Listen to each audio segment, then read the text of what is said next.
Hello, everyone. This is Andrew Blumstrom along with Amanda Fulbright, and you are listening to ABA Unfiltered, where each episode we interview guests from around the world of ABA. Whether you're a BCBA, RBT, or just interested in ABA, you are sure to pick up some actionable advice you can utilize on your journey. Now, without further ado, we would like to welcome our guest, Kelly Bermingham. Kelly, why don't you start by telling our listeners a little bit about yourself? Thanks, Andrew. Some people might know me as Kelly McKinnon in a former life, former marriage. So I'm Kelly McKinnon, now Bermingham. This is fun for me because 2023 marks my 20th year being certified as a BCBA. I was certified in end of 2003. And I joke with people because I went to a testing place and did my test with paper and pencil. It was not online. I studied, I got my certificate in applied behavior analysis postmasters at Penn State, and they would mail me VHS tapes. I would get my VHS tapes in the mail. Jose Martinez Diaz was on them, and I'd watch him, and then I'd fill them out, and then I'd send my paper test back with my VH tapes back. So it's a long time ago. A lot has changed since then. And I feel a little bit, I call myself like an old dog or an old dinosaur trying to keep up with the technology. I've been in the field for 27 years, since 1995. And my first job involved working in group homes in Massachusetts and working to help. The state institutions were alive and well still, unfortunately, and helping individuals move out of those institutions they've spent their entire life in. Many dropped off and didn't know their families at all, state appointed guardians, and moving them out into their own homes and getting jobs and managing the community. And so that was my very first job. Very nice. Yeah.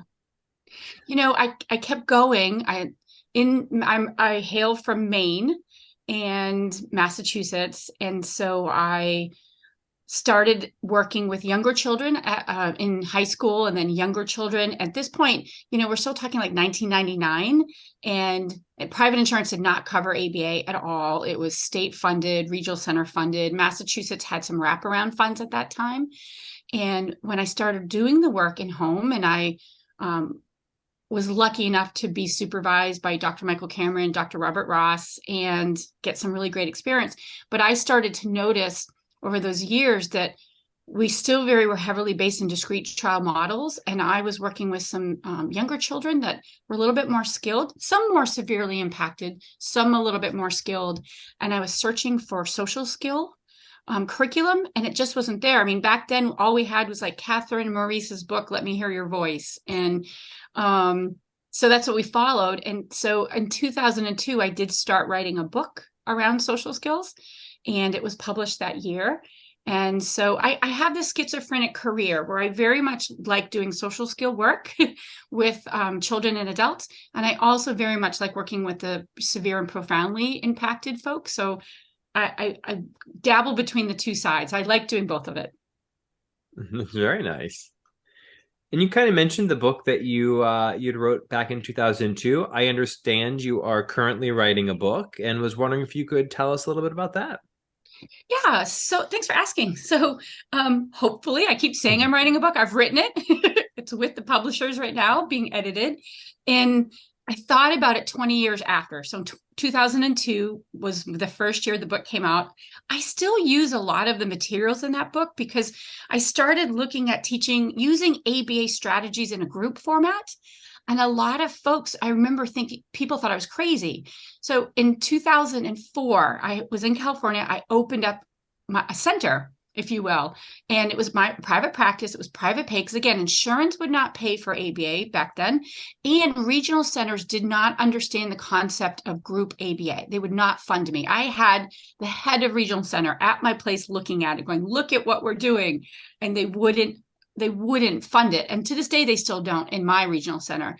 And the concept of bringing kids together to learn how to learn. And I felt pretty strongly about the sooner we can get kids to learn how to learn, the more effective we're going to be in teaching them, that we're fading out that one-on-one support and we're teaching them to learn in a 3-to-1 ratio, because that's what school is, right? And I kept finding this disconnect between kids that learned really well in a one-on-one setting in their home, and then went to school and really struggled. And so I, to this day, feel very strongly. So I went and actually became ESDM certified. That's Early Start Denver Model certification, and which takes a long time actually. But I really liked it because it infused a lot of neurology and understanding how the brain works. And by no means am I an expert at that at all, but I got to learn from that. My longtime mentor out here in California, Dr. Joseph Donnelly, was a pediatric neurologist. And so I always really enjoyed trying to understand how the brain works. And again, I'm no expert, but when I got certified in that, I really started to realize the impact of early intervention, and particularly teaching kids how to learn. So this new book focuses a lot on those early development skills. It has an updated social skills checklist, which is what we called it in our first book, for ages 2 up to 6, and then an updated social skill checklist from ages 6 up to 12. Very nice. I can't wait to read it. Any estimations of when that will be available to the public, Kelly? Well, it's with Hedgehog Publishing, and Josh keeps telling me it's supposed to be late spring, early summer launch. So I hope so. We were trying to hit it in time for ABAI in Denver, but we're not going to make it. So we're hoping late spring, early summer. All right. Best of luck to you on Thanks. that. So focusing in a question around social skills and, supporting families, because this is our Supporting Families series right now. How do we help support our families in building social skills outside of those sessions? Whether we're working on social skills inside those sessions or not, what really matters is that they're doing it in the home as well. So any advice for our listeners who might be struggling in that area? Yeah, that comes up a lot. It's a tricky one, no question. It's, one of the fun things about when I started this book was I had the luxury of going back to ask former families and students I had known over the years. And I was able to talk to about 25 families and some old students of mine, about 6 old students of mine, and ask them, what was good about your experience in social skills at ABA and what wasn't good. And I was really pleasantly surprised at how positive I heard from the families and the kids. There's a lot of press right now against ABA. I didn't get any of that from the families that I talked to. And a lot of the things I heard families say, the ones that stuck out with me, one are they just wanted their children to be happy, and moving the bar and measuring what happy meant for that child, right? For some children, happy means a friend, right? Or a few maybe they're in a bowling league, or maybe they play sports. For some kids, it was, I only meet other children or other friends in certain online, right? I talk a lot about my stepdaughter who's on the spectrum. She's 33. And we would say she doesn't have any friends. She will tell you she has hundreds of friends, and she has them all on her gaming platforms, right? And social media. And she's, FaceTiming them. And we've never met them. She hasn't met most of them, but they call each other and they talk to each other. And that's her version of friends. And she's super happy. So some of it is like measuring what happiness means for that child and what friendships and socialization means. Another one is, I can't say enough about sports, and sports are hard for our kids, right?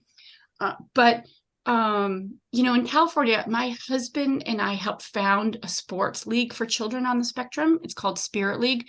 It runs on its own now. We're so thrilled we don't have to do it anymore. But for years, we'd schlep every Saturday to the field, and we did soccer, basketball, and baseball. And that was in 2006. Those kids now are all still playing together in an adult league. They were young, That's and awesome. now they still get together and they do volleyball and they go bowling, right? So like having a group of people to do things with, and those kinds of sports. And again, it was never about the like, are you good technically at playing soccer? It was always about like, are you a part of a team? And that was the part we always emphasize. And who gets that really well is Special Olympics, right? Yes. Olympics gets that really well. And so we encourage a lot of our kids when they get into adulthood to move into the Special Olympics arena because they do it really, really well. And then the last thing I will say is a number of families told me one of the best things that their children learned was how to reference their environment. So that was like the third thing, reference their environment so that they didn't know what was going on. Maybe they missed the instruction. They weren't sure like socially how to act. Like look at the environment and try to change your behavior based on that. That one came up a number of times. And so that leads me to point out, the importance of imitation skills. Yeah. Yeah. Yeah. Yeah. It's a great foundational skill. Thanks for that, Kelly. So along the lines of that, the social skills, I was wondering if you could talk to us a little bit about sibling relationships and kind of how important those relationships are to children on the spectrum. Yeah, so I'll do a shameless plug right now. I have a podcast. It's this really long name. It's not as cute and snazzy as ABA Unfiltered. It's it's a 25-year look across the spectrum is what it's called. Because I started it when I hit my 25-year mark. And we do actually a 4-part series where we interview siblings. And it was fascinating to me that all 4 of those siblings do some kind of work in autism or special needs arena. And so a lot of times, like my stepdaughter, right, we interviewed her and she worked as an RBT for years. Now she does case management for a company. And so a lot of these kids are the champions, right? They're the champions for the students we're working with. And I find that all of them said that I interviewed, of course, I picked the ones on purpose that I knew well and had relationships with, but they all said that very early on, they wanted to be told about autism and they wanted to be a part of the therapy at an early age. And there's one young man on my podcast. I've interviewed him twice now because his name is Ethan. He's 20. He just turned 21. And he's so articulate about this because he said, I knew something was different about my brother and no one would tell me. And it used to make me angry because I wanted to understand it. And so he, at like 3 and 4 years old, started saying to his mom, like, tell me everything. I want to know what's going on. And so I find that including these kids in therapy and what happens, and I'm no expert, this is just my personal experience. What happens is I find there's like 2 sets, right? There's a group of families that are trying to shield the child from autism. And there's a group that very much includes them. And the families that include them, I've always found those siblings to do very well. And some of the families where they shielded the child, I found those siblings to be really angry. And there's no question the child on the spectrum gets more attention, right? They get more attention most of the time than the sibling. And then parents feel guilty. They feel torn. They're trying to split between, everyone. And this goes back to the social skills. I used to always say if the family can find one thing that they can all do together, that everyone can do together, and it is often the activity that the child on the spectrum prefers, right? And it may be an activity that other people don't like to do, but if you can start by including that child on the spectrum with their preferred activity and make it fun as much as you can, and then try to expand on it and grow on it, then the family has this one thing that you can do together. That's great. Yeah, I can imagine. I mean, I know with like my siblings or even watching my kids, those relationships, they probably closer together than, my relationship with them. And so I can understand how important those would be to successfully implementing those social skills in a home environment. Yeah. One of my favorite stories, my husband did this, is my stepdaughter early on flapped, right? And no one ever told her not to flap. He just made it a family thing. And it was like, if she went like, flapped her hands, we'd all flap our hands and go like, wow, that must be an exciting thing. And it just became a family thing where we all started flapping together. And now she's 33. She doesn't really flap anymore. It's turned into like a one hand kind of little handout flap funny when we're trying to be funny with each other. But he normalized that instead of like telling her to not do it. And it just made it all fun. And it was just like, something we all did. That's awesome. That's great. Kelly, there are, staying on the line of siblings, in some areas, I know in the North Texas area where I live, there have been sibling support groups and other types of supports for kids or adults who have young adults who have siblings on the spectrum or siblings with special needs. Have any of your past clients attended those, and do you think that they can be beneficial? I used to, when I had a private practice from 2004 to 2014, 10 years. And it was almost singularly based on social skill groups. And we did summer camps all day. And we did do some sibling workshops. And I can only speak on my own experience. I found that when I included the siblings in the actual therapy, it was much more fun and effective than a separate workshop. I did have to spend some time with the siblings talking through autism. Like, what is it? Why might their sibling act this way or that way? Or what are some things they can do? So we did do, if you will, some like sibling training, sibling support. But as soon as they sort of felt like, yeah, I understand, I've got it, we moved them into the groups. And so it was a win-win. I had neurotypical peer models in my social skill groups and my camps. And then I also had siblings that could have opportunities to interact with their own sibling. That's great. And another thing that they can do together, speaking Exactly. of things, people families doing things together, if they're all participating in therapy, then that's yet another way to, build that up.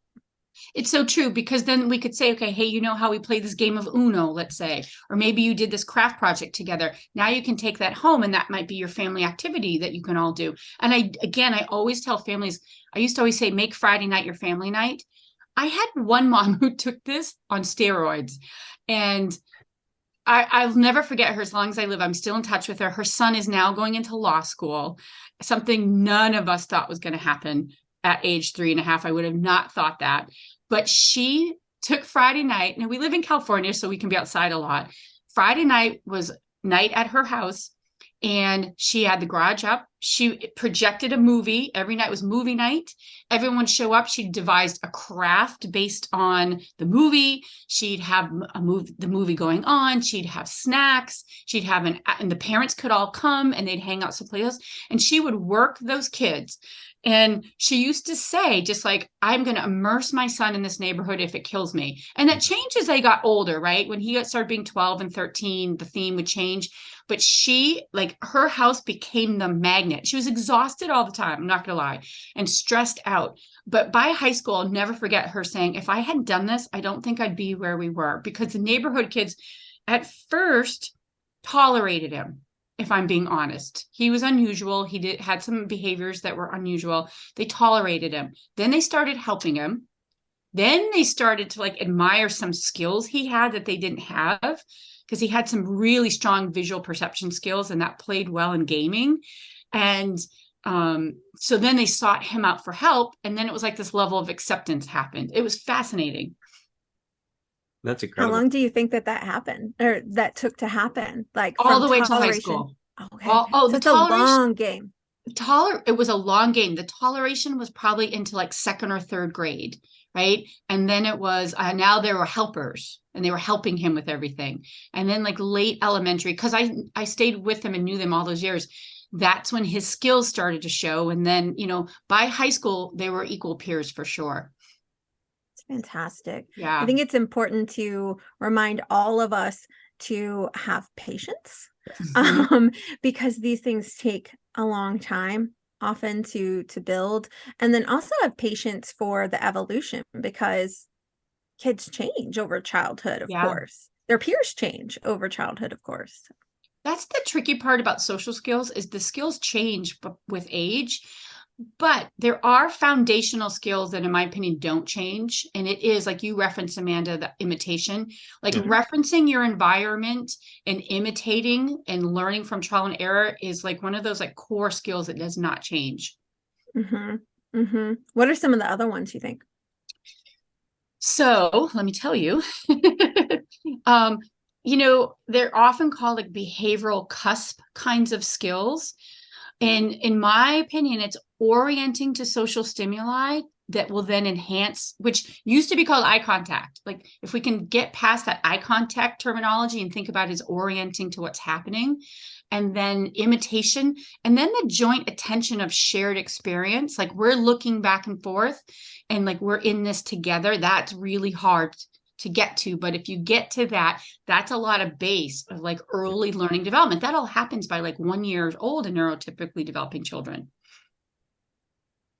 I think that's so important, such an important skill. Just last night at dinner, my daughter asked me something and I didn't answer right away. I was sitting there, reflecting and pondering, how am I going to respond to this? And she said, "What? You're looking at me with the big eyes." So, I mean, she knows she knows what that means, right? And I thought about that for a while are a lot of our clients that are on the spectrum, would they have been able to do that? And a lot of them probably not. And I think that that's an important skill to pick up on that, body language and other type of social referencing. And if you're not referencing, if your gaze isn't there in the first place, that's never going to happen. So I have moved away from eye contact, the old look at me stuff. I laugh so hard at myself because I did it. I would tell a client to look at me, and then I would say, "Good looking at me." And then I'd divert my gaze to collect my data. Oh, yeah. Right? And so eye gaze was reinforced by what? Nothing. Me just giving some praise, or often an edible. Here's a Skittle for looking at me. I was so like non-contingent at all. It was so bad. That's how we all did it back then. Yeah. No, definitely. And, I personally I'm not terribly comfortable making eye contact all the time. And I was sitting there thinking, I don't like to do this. I'm making this person do this. So it's quite odd. When you were presenting for Bluesburg at our clinical conference last year, you talked about eye contact for some time, and you talked about, who is it meaningful for? Who is getting the reinforcer? Could you just maybe expand on your point of view on eye contact for a minute? Yeah. So there's social norms related. So you have to look at it from the listener and the speaker view, like going back to like verbal behavior kind of concepts, right? Listener versus speaker. So if I'm the person speaking, the social norm, like now let's picture a classroom. The teacher's at the front of the room teaching the students. The social norm or the social expectation is that the listeners look at the teacher as a sign one of respect, right? I'm giving you respect. I'm showing you you're the most important thing that I'm attending to right now. You don't have to look at someone to hear what they're saying, right? And so we've heard a lot of kids on the spectrum say, it is too hard for me. Like they've said this, it is too hard for me to look at you and process your words at the same time, right? And so when you think about it, the listeners are not being reinforced by looking. The speaker is being reinforced, right? So it's a social norm. And so what we have to think about is beyond the social norm. And I do think it's important to teach our kids the social normity of it, right? And I'm going to do a little sidebar. One time I was in a private kindergarten and preschool, and we did a fun little project where we watched circle times, both in preschool and kindergarten. And we, in a 15-minute circle time, looked at the frequency and duration of eye contact. And we presented this at Cal, I think it was in like 2007. It was a long time ago. And what we found is in preschool, we did it on a 30-second interval for, I think it was 30-second interval for 10 minutes. And one, the girls looked more often than the boys. And two, this was preschool. And then in two, the girls referenced at least one point every 30 seconds, 70% of the time. And the boys did it 60% of the time. Right. And that was a glance. We counted a glance as 2 seconds. No one sat and stared at the teacher. Right. And when we looked at that, when they got into kindergarten, that changed. The boys started to catch up to the girls in their eye contact, but it still was a gaze, right? Not a stare. And so that was something that we always kind of built in when we were writing our goals, was that the child would glance toward. Right? You could glance towards the speaker as a sign of respect and attention, and then you may avert your eye gaze. There's also research that talks about if you give a child, if you're giving directions to a child if they're gazing at you, you're going to have a higher likelihood they're going to follow through on that task, right? So again, eye contact and eye gaze becomes this like very convoluted thing. And you have to know what is the goal of the eye gaze and what is the reinforcement for the person making the eye gaze. And so if I look towards you and then I gain information or I gain social attention, that is sort of like a naturally contingent reinforcement. But I go on forever, but our kids are not typically like social reinforcement is not often reinforcing for them. So then we have to think about alternate ways they'd be reinforced. And a lot of ways that is through information, items, access to things, right? Escape or avoid, like all of those things. But we have to consider what would be the most naturally reinforcing thing for that child to gaze towards you, and what will they get out of it? That was a long answer. Sorry.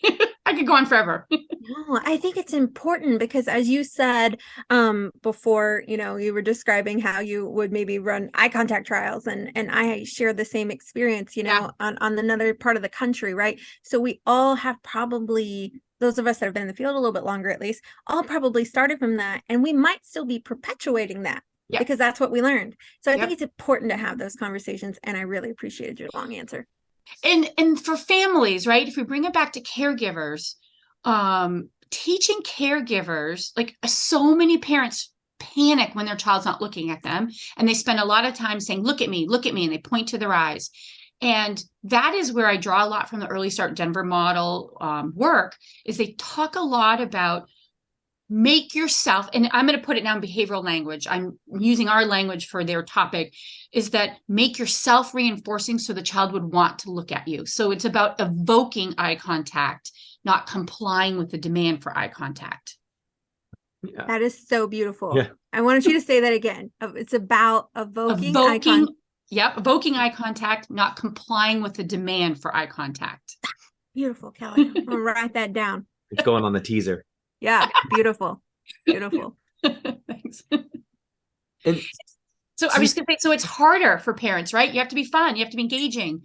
And it's as simple sometimes as holding an item and waiting for a child to look towards you, to handing it to them. Like it's that precursor before asking a child to ask for the item. Even if they just look for you for the item and you deliver it, a lot of parents think they have to have words for that. And I'm always saying, like, no, the gaze towards you comes pre-language. Like that in neurotypical development happens.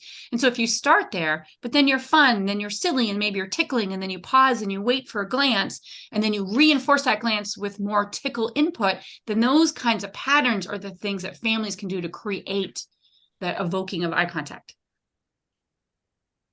Speaking of families and like caregivers, family guidance, I think, is starting to pop up a lot more in the field of ABA, and how important it is for our clinicians to work effectively with our families and caregivers.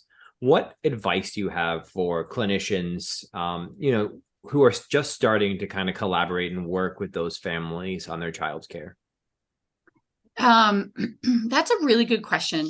Shameless plug of my podcast. We cover this a lot because my podcast is myself as a BCBA and a parent, and we tackle topics from a parent or caregiver perspective and a BCBA perspective. And I sort of bring like what my training would say, and then she'd basically tell me everything I said was wrong.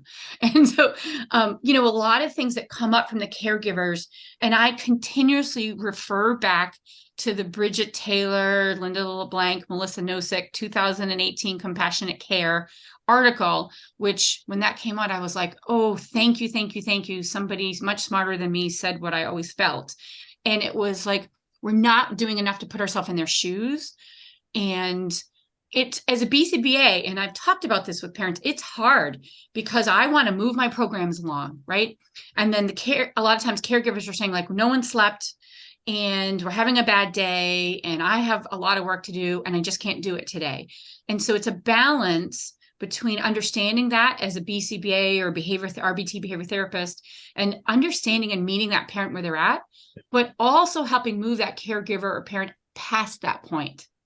That's, to me, the balance, and the tricky part is meeting them where they're at, but not being stuck where everyone's at, and being able to move that forward.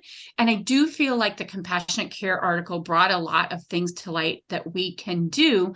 and things to say, such as like, I know no one slept today. What are some things I can do to make this feel better right now, so that next time we know what to do, and when this happens again, or like that kind of language to use to move forward. Helping navigate the families through some of those uncomfortable zones into where they need to get the skills to be successful. That's awesome. And unfortunately or fortunately, and I always end up throwing my husband under the bus with this one, because he raised his daughter for the most part, and I was only in on the second half of her life, but it's easy. And I found myself doing it. You don't have to be a parent of a child with autism to be an excellent BCBA. But what I did find being a stepmom was that I didn't fully understand the guilt, the grieving, the sadness, and the happiness, right? And what you have to celebrate, like the littlest joys. I didn't understand that fully. And we clashed a lot in the beginning, because I was moving our programs forward, much faster than was the rate that the rest of the family wanted to do. And I had to learn to slow that down a little bit. And you just don't realize that as a BCBA, because you're looking at your data, you're looking at your program. And I'm working with the family right now. I'm not gonna lie, I'm getting frustrated because the progress is so slow. And I keep having to tell myself, this is where they're at. Like, they can only be here at this time right now, and slowing that down. Baby steps. Yeah. The long game. The long game. I love that article so much. I think I've read it a dozen times or more. And I don't know how old an article has to be considered like a seminal article. But if it's not already considered that, it needs to be like ASAP. It needs to be taught in every class. Always. Agreed. So. I'm such a geek about it. I tracked down Melissa Nosek and made her get on a Zoom with me to talk to me about it. She was gracious enough to do it. That's amazing. Yeah. That's so great. Earlier, Kelly, you were talking about in regards to eye gaze, typical child development. How much do you think typical child development plays into what goals we should be working on, and how does that then affect how we're working with families effectively, gearing maybe steering them away from this goal because it's not developmentally appropriate, or moving for pushing to move a little bit further. Can you comment on that? I can. So this is what sort of happened with the book, and this new version was I look back at this book, it's so old and funny looking, and you can see typos in it. And I'm like, oh my God, that is embarrassing. But the checklist came about initially. So it's a social skills checklist of skills, and it's across different areas. And what we did, I went to developmental psychology world and speech pathologists who get this right every time. And I went to them, and we sort of broke down social development into the categories that they should be. And this was in 2002. And we broke them down into like the skills that happen first all include social referencing, imitation, and joint attention. That's what happens first in development. So in the checklist and the new version that's coming out, I broke it down more. I went to the developmental psychology, and I presented it in a little bit of a slide in the workshop that I do. And I do this workshop for other companies, is we look at social development up to age 4. And a lot of times we're getting kids at like 3 and 4, right? Because that's when they're getting diagnosed. And what I did was I look at what skills neurotypical children have that are like these vital skills. And that's a lot of it's pre-language. I call it like module 1 in development. And then I looked at the diagnostic criteria for autism and matched what wasn't happening, right? Like, okay, so referencing, eye gaze, joint attention, imitation is crucial to all these other skills. Right in the diagnostic criteria, it says, deficits in eye contact, eye gaze. So, and the words are different. So you have to match them. Like the diagnostic criteria talks about social reciprocity, peer development and relationships. And what does that mean? And so I tease that apart out to match it. And so the reason I think it's important is because at 3 or 4, kids are supposed to be talking, right? And so parents want language to come out first. And I understand that, because a lot of problem behavior is a result of not being able to communicate. But all those early skills that got missed I often say, let's go back to those, right? Because those are the pre-skills. And there is some research, and I can't quote it because I couldn't find the article the other day, that talked about the difference in trajectory of learning. Like, a child on the spectrum is going to be more successful if they are able to, one was be less withdrawn, and then the other one, and if you can find this article for me, I read it and can't find it. The other one is more engaged in their environment and learning from their environment. And so I'm sorry, I kind of got off the track of the answer, but looking at the neurotypical development, what's not happening related to autism, taking those skills and bringing it back to parents, because they want the skills that should be happening at 4. And we often have to go back and say, no, wait, let's look at these pre-skills prior to that. So do you think, well, let me back up. I know that I had a child development course, was not a part of my ABA coursework, my master's degree, right? It was a part of my, undergrad. Do you think that, given that a lot of behavior analysts might not have formal training in child development, that it's important for us to seek ongoing education around this area or consult with someone who does? 100%. Yeah. Yep, I do. I think both not all behavior analysts are working with children on the spectrum, so that's fair, right? So maybe it's an elective course or something, but the 2 areas that I always talk about is child understanding neurotypical development, and parent systems and family dynamics, like understanding like how families work and the dynamics that, and what can happen when you have a child on the spectrum and how that impacts the whole family. Yeah, I think, and I understand it. The reason why everyone's in a hurry to finish their coursework and do it in a short amount of time, and time and money is time, and time is money, all that good stuff. But I do think that those of us who are working in the autism services field or special needs field would benefit greatly from some additional specialized coursework. Yeah. Yep. Yeah. So Kelly, you talked about your podcast earlier. Remind us again the name of the podcast and where listeners could check it out, because it sounds like it's a wealth of information for our listeners.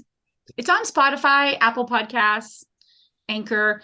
It's a long name. It's called A 25-Year Look Across the Spectrum with Kelly Bermingham. It started at the beginning of the pandemic, like everyone else. And I was trying to connect actually with Jen, my good friend whose son Dylan is on the spectrum. I've known and been part of their life since he was 3.5. And we were Zooming with each other, and we were talking about things, and we often were talking about Dylan, her son, who's severely impacted on the spectrum.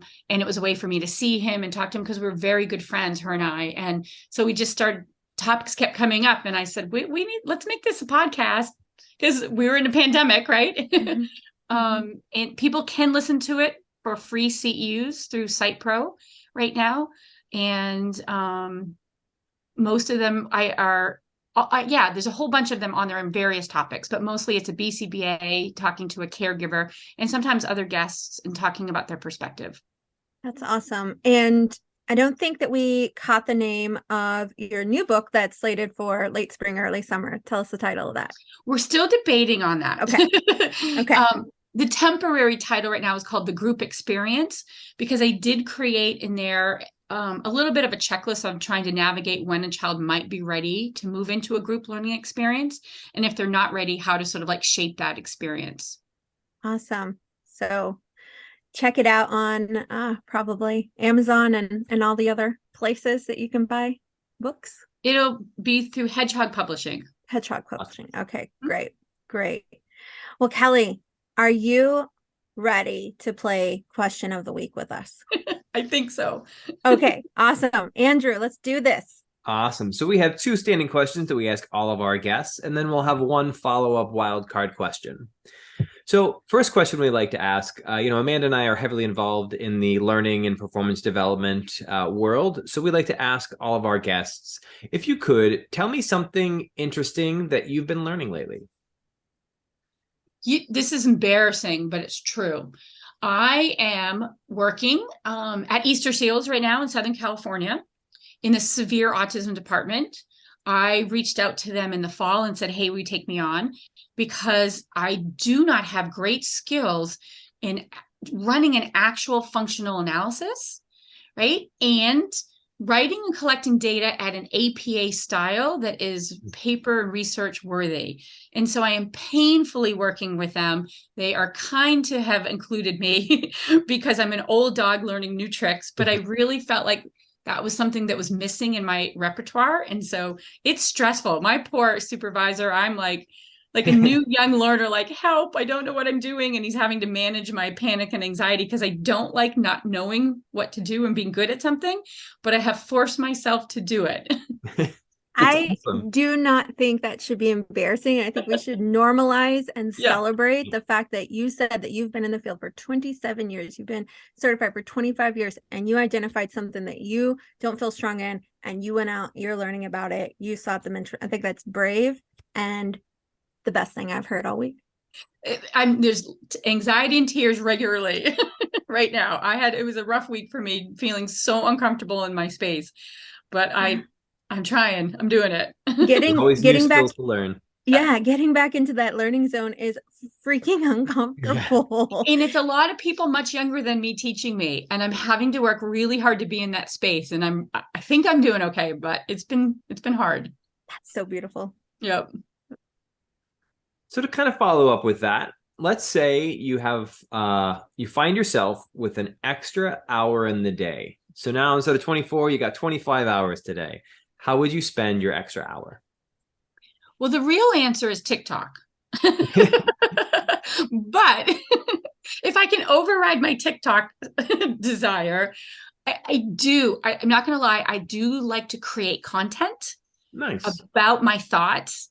I have a new venture launching in February called the Social Skill Collaborative, which is workshop and materials around social skills. And the first module is all of this social referencing, eye gaze, and joint attention. And so when I'm not on TikTok, I'm writing content for that. Very nice. That's awesome. So you got your aspirational answer and your maybe how it's going to end up on a Friday. Yeah. All right. Are you ready for your wild card question? I think so. All right. So I'm going to share my screen really quick. And on my screen, you should now see on my screen a spinning wheel. I'm going to go ahead and start this momentarily. Whenever you're ready, go ahead and let me know when to stop. And then I have a list of 12 questions in front of me. And depending on what number it lands on will be the question that we ask. So I'm going to go ahead and hit play, and then just let me know when you'd like me to stop. Is there $1 million tied to this, or is this like Wheel of Fortune? No. Okay. Yeah, I wish. All right, here we go. And just let me know. Not in the budget. Yeah, maybe next season. Okay. All right.